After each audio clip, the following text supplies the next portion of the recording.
Днес ще говоря за Господната вечеря. Не го правя всеки път, когато участваме в Господна вечеря. Не говоря всеки път за Господна вечеря, когато участваме в Господна вечеря. Отпреди го правих, но просто смятам, че не е нужно, но въпреки това от време на време говорим за Господната вечеря. Има моменти, в които вярвам, че Господ така ме подтиква към това да говоря за Господната вечеря, понеже често пъти Господната вечеря, в която ние участваме, много от нас, за разлика, някои просто тръгват в една насока, други тръгват в друга насока и това често пъти е поради това, че някой възприема Господната вечеря по един начин, друг възприема Господната вечеря по друг начин. Някой смята, че Господната вечеря е символ, някой смята, че Господната вечеря е тялото и кръвта на Господа, някой смята, че Господната вечеря трябва да я вземем всеки месец, някой смята, че Господната вечеря трябва да я вземем всяка седмица и така нататък, и така нататък. Ако говорим за Господната вечеря, никога не можем да стигнем до един кълъп, в който да кажем това е правилното нещо и само това е правилното нещо и ние го правим само защото това е правилното нещо. Така че всеки един от нас има някакво различие за Господната вечеря. Това е като да говорим за молитва, това е като да говорим за хваление, това е като да говорим за неща, които не са ясно конкретизирани, определени по един определен начин, по който ние да кажем това е нещо, което е описано и само това. Знаете ли, според мен не е чак толкова до правилно и неправилно, а по-скоро до това как си възприема нещата и как приемаш нещата, че трябва да бъдат. Но в някакъв момент, когато ние четеме Словото на Бога, има ясно обрисувани неща или записани неща, които са ни толкова елементарно записани и ние просто правиме философия от тях. И си мислиме и си казваме, ама гроздов сок ли, ама такъв сок ли, ама какъв сок ли, ама как да го правиме, ама как да не го правим. И не, Библията казва хляб и вино и ние трябва да участваме в хляб и вино. Аз го вярвам по този начин. Така че по някой път, когато четеме Библията на Бог, нека просто да я приемаме такава, каквато е. Не? Когато говорим за Господната вечеря, има два типа хора. Едните са, след малко ще прочетем стиховете, едните са тези, които казват, аз не съм достоен за Господна вечеря. Нали? Сигурен съм, че в тази категория всеки един от нас е попаднал. Нали? Аз не съм достоен да участвам в Господната вечеря. И правилно мислиш. Защото според Откровението на Йоан 5 глава, когато апостол Йоан плаче, казва, няма нито един достоен. Няма нито един, който да отвори печатите, няма нито един достоен. Не се намира никъде. И тогава се появява един старейшина, който казва, не се притеснявай. Има само един, който е достойен. И това е нашия Господ Исус Христос. И Той е достойнят. Нито аз, нито ти, нито който и да е, не сме достойни.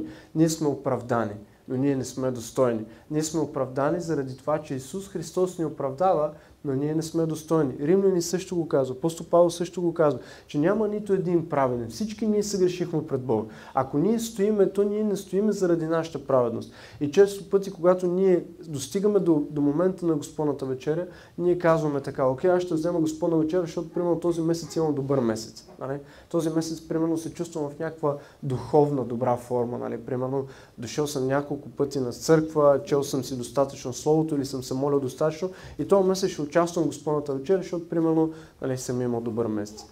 И пък има друг вид хора, които пък прекрачват към Господната вечеря така, като че ли се едно, примерно, се прибират вкъщи и жена му е направила баница там, някаква със сирене и той просто си сяда и, нали, примерно, няма какво да прави, ще вземе да яде Господната вечеря.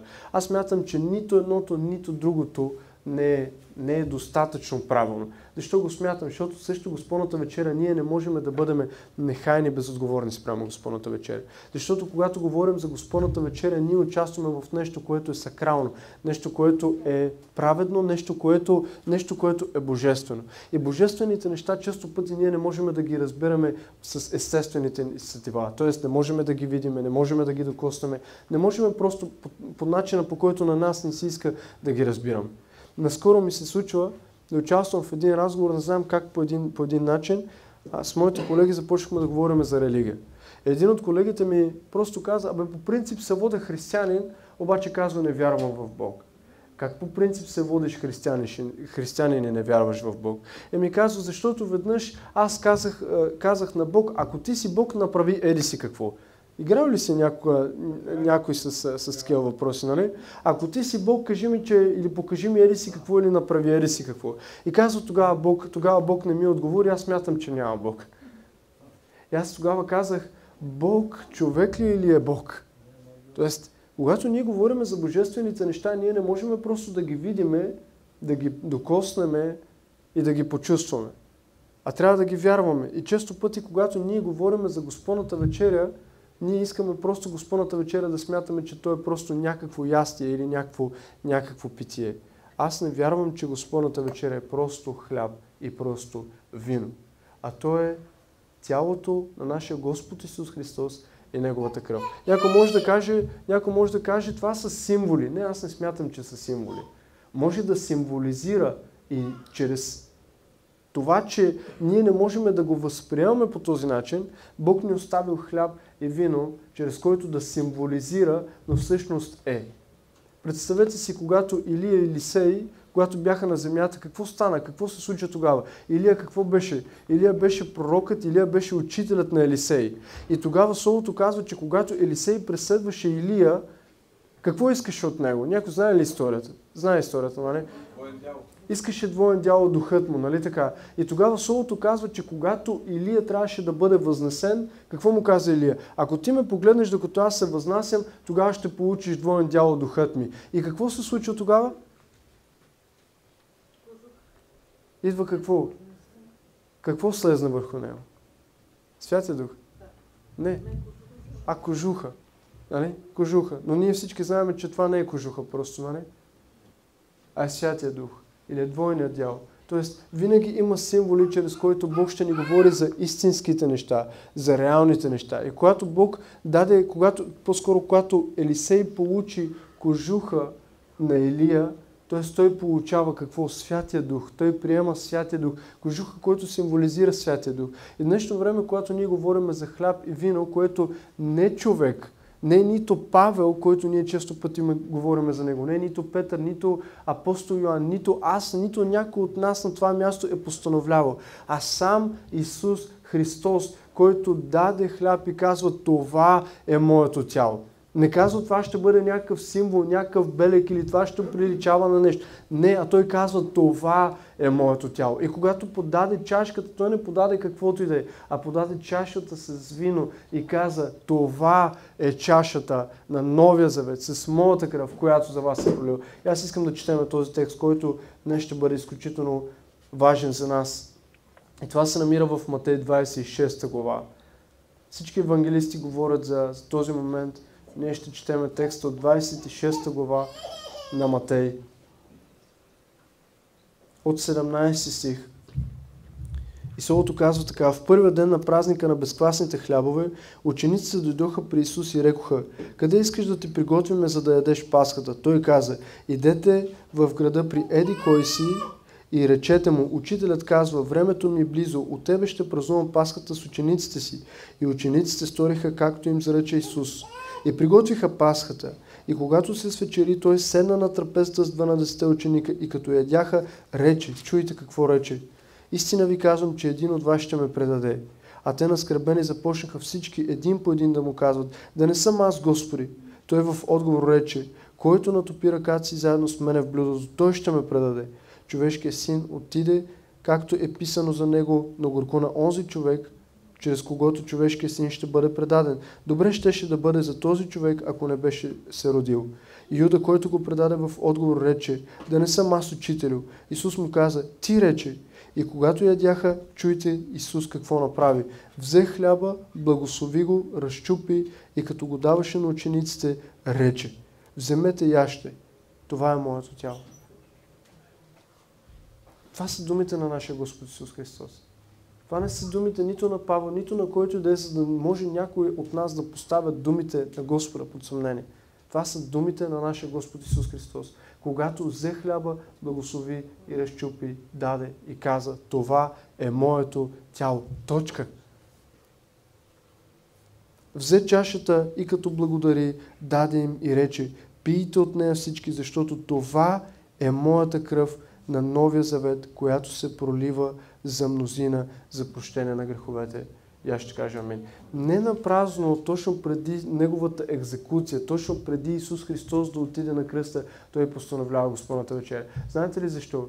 Защото в Изход 12 глава, времето на Пасхата, Бог постановлява Пасхата точно преди израелтяните да напуснат Египет. Той не го прави, когато израелтяните преминават Египет, а го прави в Египет. Точно преди 12 глава на Изход говори за Пасхата, която Исус постановлява чрез израелтяните. 13 глава е главата на Изхода, точно тогава, когато израелтяните излизат. Какво говори за нас това?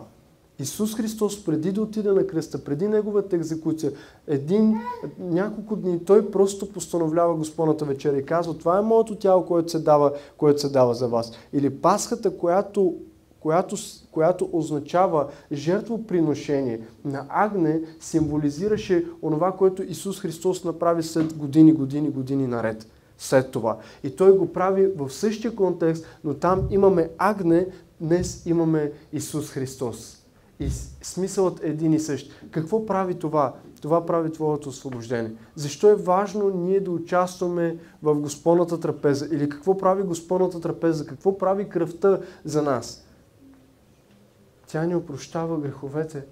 Кръвта на Исуса Христа ни спасява. Защо? Защото Пасхата, която беше постановлена в Изход 12 глава, е точно момента преди излизането на Египет. И тогава сам Бог казва на израелтяните: вземете, казва, когато заколите агнето и когато го изпечете с всичките му вътрешности. Искам да ви дам тези препратки.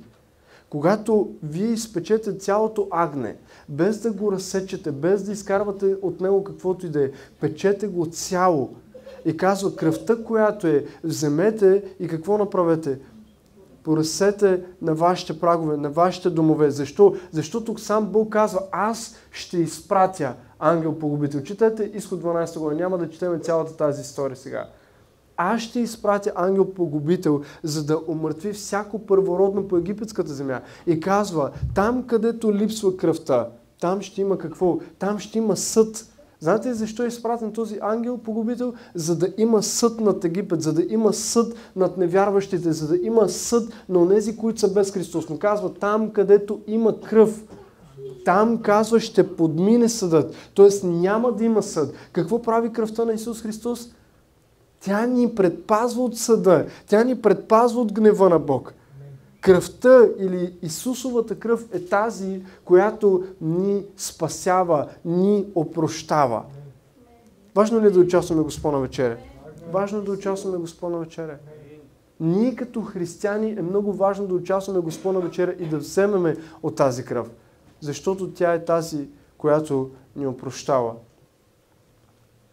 Номер 1. Кръвта на нашия Господ е тази, която ни спасява. И пак казвам, в Стария Завет се случва преди изхода. Тоест, ние нямаме спасение, нямаме изход без Исус. В Новия Завет, преди постановлението на Новия Завет, или по-скоро в момента на постановлението на Новия Завет, в който Исус Христос сам подава чашата на учениците и казва: вземете, пийте, казва: това е чашата на Новия Завет. Тоест, сам Исус Христос постановлява Новия Завет. Това е моментът, в който Исус Христос трябваше да отиде, за да бъде екзекутиран, в който ние виждаме днес нашето покаяние и опрощение само единствено чрез Исус Христос. Така че тъжно е, когато хората мислят по този начин. Аз съм чувал, за съжаление, изключително много такива, които казват: аз съм недостоен да отида при Господа. Или аз чакам първо да се оправя, да оправя някои от нещата си, за да отида при Господа. Или аз правя достатъчно недобри неща, заради които това ме възпира да отида до Господа. Не, ние трябва да отидем до Господа точно заради това. Защото няма да има изход, няма да има преход, няма да има спасение, няма да има опрощение без Исус Христос. Имахме агне, което беше пасхалното, но днес нямаме агне. Днес имаме Исус Христос. Днес имаме Господ, чрез който ние можем да бъдем спасени. И ние трябва да излеземе от Египет. Ние трябва да излеземе от състоянието на греховност към състоянието на оправдание. Само единствено заради Него. Тогава, когато ние го приемаме за наш Господ и Спасител. Второто нещо, което искам да отида в 28 стих на 26 глава, това, което прочетохме преди малко, там казва така: защото това е моята кръв на новият завет, която се пролива за мнозина, за прощение на греховете. Какво още прави кръвта? Какво казва Исус Христос, че е кръвта? Тя е завет. Тя е завет. Знаете ли какво означава завет? Обещание. Договор. Завет означава договор. Тук дори можем да кажем, че е юридическо право. Знаете ли защо? Защото винаги когато има две страни, независимо дали ще бъде сделка, дали ще бъде работно време, дали ще бъде брак между съпруг и съпруга, винаги се подписва договор. Защо? Защото винаги трябва да има някакви равни права на мен и на моята съпруга. Ако ние сключваме брак. И тогава, когато Исус Христос постановлява чашата и казва, това е чашата на новия завет, т.е. той казва, това е завета, който аз сключвам с вас, това е завета, който аз ви давам. Тук той не пита какво е твоето отношение и какво трябва да бъде моето отношение. А той казва, това е завета, който аз давам. Защо? Защото Исус дава чашата и казва, това е завета, който аз давам. И знаете ли какво означава това? Това означава, че Бог поставя условия. Това означава, че Бог поставя условия и тук ние виждаме, че имаме кръвен завет, който сам Исус Христос постановлява. И тук, когато е много интересно, тогава, когато ние искаме да участваме в Господна вечеря, без да живеем с Христос. Това са две различни неща. И ако тук мога да кажа на някой, защото по принцип аз нямам право да кажа на някой, ти трябва да участваш в Господна вечеря или ти нямаш право да участваш в Господна вечеря. Защото всичко това е свързано между теб и Бог.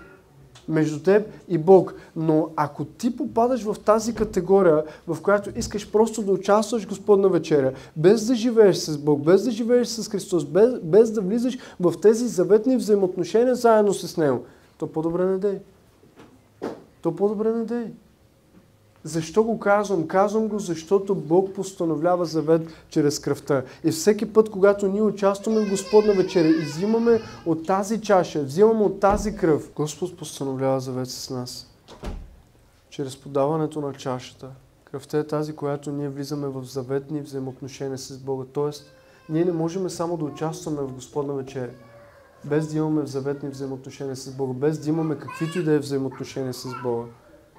Искам това да го разбераме. Това е много важно за мен. Това е много важно за мен. И това е много важно за вас.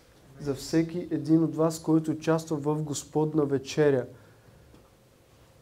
Чашата или кръвта е завета, който Бог постановлява. Ние не можем да участваме в Господна вечеря. Не бива да участваме в Господна вечеря, ако ние нямаме заветни взаимоотношения с Бога. Номер 3, според Откровение 12 глава, няма да отваряме там, според Откровение 12 глава, Словото казва, че ние побеждаваме клеветника чрез какво? Нашето свидетелствуване и чрез кръвта на Бога. На трето място ние имаме нужда от кръвта на Бога, за да можем ние да побеждаваме. Ако ние нямаме кръвта на Бога, ние не можем да побеждаваме. Ако ние нямаме кръвта на Бога върху живота си, ние не можем да побеждаваме. Ние не можем да се изправяме срещу нито една демонична сила без Исус Христос. Това би било самоубийство. Ако ние се опитваме да се изправяме срещу каквато и да било сила, ако ние се опитваме да се изправяме срещу какъвто и да е проблем, без Исус Христос, без Неговата кръв върху животът ни, ние не можем да се справяме. Ние побеждаваме тогава, когато ние влизаме под тази съветна кръв. Разбираме ли това?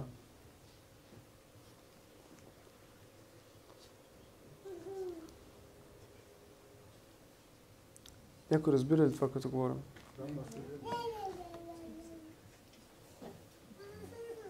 В живота ни има победа, когато участваме в Господна вечеря.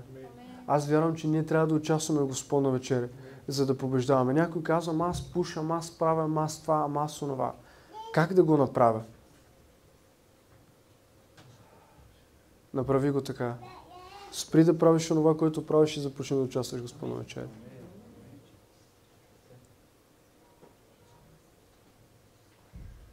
Аз пуша. Спри да пушиш. Аз говоря, еди си какво ми. Спри да говориш. Аз правя неправилни неща. Спри да правиш. Вижте, ние се лишаваме от силата на Бог, ние се лишаваме от победата на Бог, Ние се лишаваме от прошката на Бог заради еди си какво. Това звучи нелогично. Звучи нелогично да искам да предпочитам да пуша, отколкото да участвам в Господна вечеря. Звучи нелогично да искам да говоря неща, които не са правилни и да спра да взимам Господна вечеря. Защото аз мисля, че ако ние поставяме на кантар, за което не знам изобщо дали изобщо аз трябва да давам този смисъл, но Господ дано да ми прости за това, но и вие ми прощавате за този пример. Ако поставите на кантар от двете страни всякакъв вид грях и поставят от едната страна прошката, оправданието, силата, завета на Бога, какво бихте избрали? Бог. Ако ние избираме Бог, то тогава ние трябва да се отречем от другите неща. Защото двете свързано ръка за ръка не могат да вървят. Не могат да вървят двете неща ръка за ръка. Ние не можем да излезем от заветни взаимоотношения с Бог. Не можем да излезем от заветните принципи на Бог, които има за нас. И в същото време ние да стоиме в мястото, на което ние искаме да бъдем, и в същото време да искаме да вземем всичко това, което Бог има за нас. Ще трябва да се откажем от едното заради другото. А повярвайте ми, кое е правилното. Искате ли да знаете кое е правилното? Знаете го, нали? Аз съм сигурен, че всеки един от вас знае кое е правилното. И знаете ли кое е за съжаление? Че почти винаги знаеме кое е правилното. Но много малко ние правиме правилните решения или взимаме правилните решения. Не е важно само да знаеш кое е правилно, а е важно как действаш.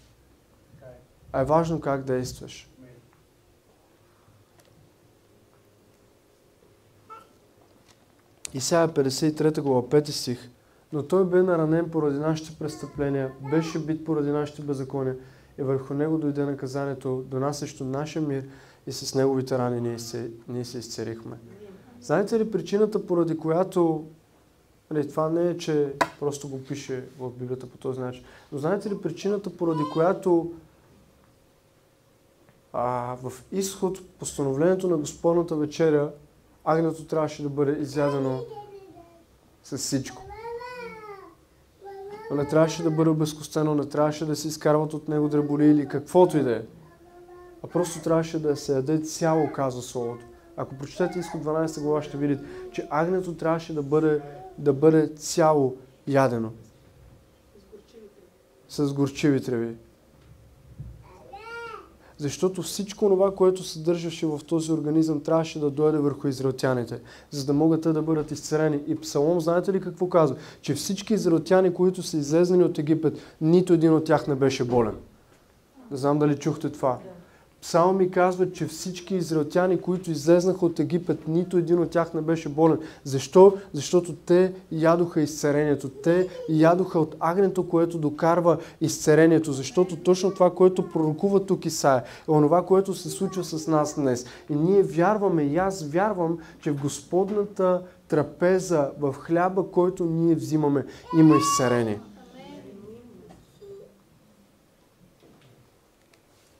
Важно ли е да участваме в Господната вечеря? Важно е да участваме в Господната вечеря. Няма място да поставяме нещата на кантар, нали? Защото знаеме кое тежи повече. Знаеме, че всичко това, което е благословение от Словото на Бога, тежи повече от всичко това, което ние избираме да правиме. И последната точка искам да отворим 1 Коринтияни 10 глава 16-17 стих.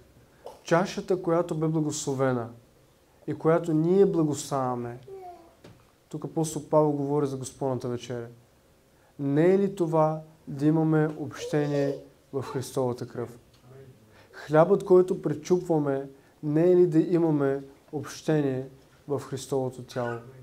Защото ние, ако и да сме мнозина, какво сме? Ако и да сме мнозина, ние сме един хляб, едно тяло, понеже всички в единия хляб участваме. Господната вечеря е тази, която ни прави ние да ставаме едно.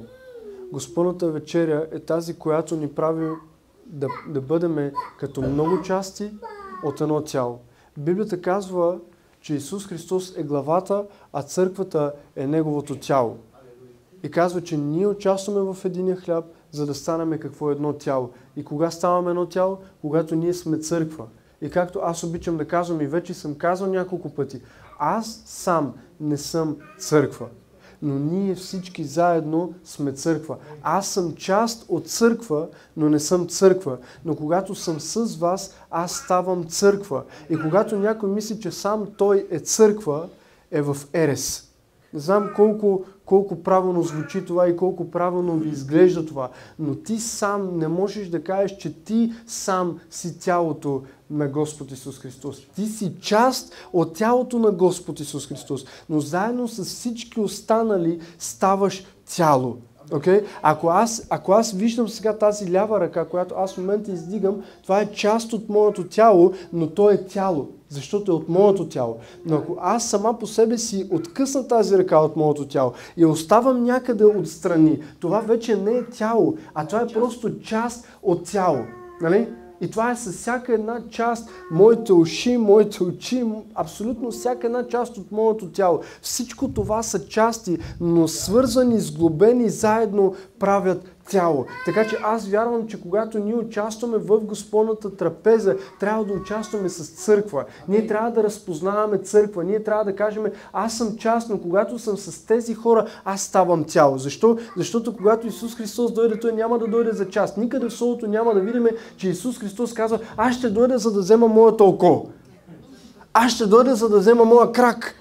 Или аз ще дойда, за да взема моята ръка. Не, аз ще дойда, за да взема моята църква. Коя е църквата? Ние сме църквата. Ние можем да направим църква на улицата, на поляна, в дома и навсякъде. Това не е църквата, това е сградата, но ние всички заедно сме църквата на Христос. Някъде, ако ние намерим в Словото, че Исус ще дойде за част, то тогава ние имаме реалното делегирано право от самият Бог Исус Христос да кажем, аз сам съществувам, не ми трябва никой. Но аз не мога да съществувам без останалата част. Защо? Защото една част сама по себе си, тя е адаптирана и тя не може да функционира. Тя има нужда от всичко останало, което съдържа едно тяло. Колкото и по някой път да кажеш, когато корема ти започва да огладнее, да кажеш, точно сега ли?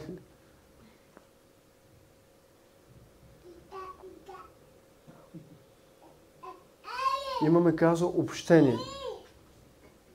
Ние ставаме едно и ние имаме общение. Не можеш да участваш, Господна вечеря, без да имаш общение с останалите части. Аз не съм на принципа, защото има такива, не говоря против абсолютно никой, искам да ме разбирате правилно. Аз си правя вкъщи Господна вечеря, взимам се аз и жена ми Господна вечеря. Има ли сме такива моменти? Има ли сме такива моменти? Но това дори не са изключения, а това са под водителството на Святия Дух, когато Бог ти каже да го направиш. Но това не изключва факта, че аз трябва да взема всеки път Господна вечеря без вас. И аз нямам правото да взема Господна вечеря всеки път без вас. Защото аз не мога да взема целия хляб. Аз трябва да взема част от хляба, който прави нас едно. Аз мога да участвам в Господна вечеря със семейството ми, но аз трябва да участвам в Господна вечеря със всеки един от вас. Господната вечеря е тази, която те прави да се чувстваш и да кажеш, това е моя брат. Защо? Защото аз взимам от един и същи хляб, който е нашия Господ Исус Христос. Говориме с колегата ми и аз му казвам, че аз съм син на Господа. И той знаете ли какво ми каза? За какво му е притребвало на Бог синове и дъщери? Знаете ли защо? Защото хората смятат, че Бог е просто Бог. И Той не може да бъде баща. И ние не можем да бъдем синове и дъщери. Но Бог казва, че ние сме Негови синове и дъщери. И всички ние ставаме Негово тяло. А Той е наш баща. Амен. Какво прави Господната вечеря с нас? Опрощава ни. Дава изходен път за нас. Изкарва ни, прощава ни греховете. Това е кръвта на Исус Христос. Там имаме завет, там имаме победа. Какво се случи още с Господната вечеря или чрез Господната вечеря? С Неговите рани ние се изцелихме, ние ставаме единомислени, единодушни. Знаете ли, че не можеш да бъдеш в единство с някой, ако не участваш в Господна вечеря с него? Но въпреки, че участваш в Господна вечеря, има моменти, в които има разминаване. Но ако не го правиш с някой, никой не може да бъдеш в едно с него. Знаете ли какво означава това? Това означава като че ли да... Ако аз кажа, че Сара е моята съпруга и аз не споделям живота си с нея, аз никога не бих стигнал в съгласие с нея. Аз никога не бих имал нейното съгласие за мен и обратното, тя да има съгласие към мен. Ако ние не споделяме един и същи живот, ако ние не споделяме една и съща маса, ако ние не споделяме един и същи дом, когато участваш в Господна вечеря,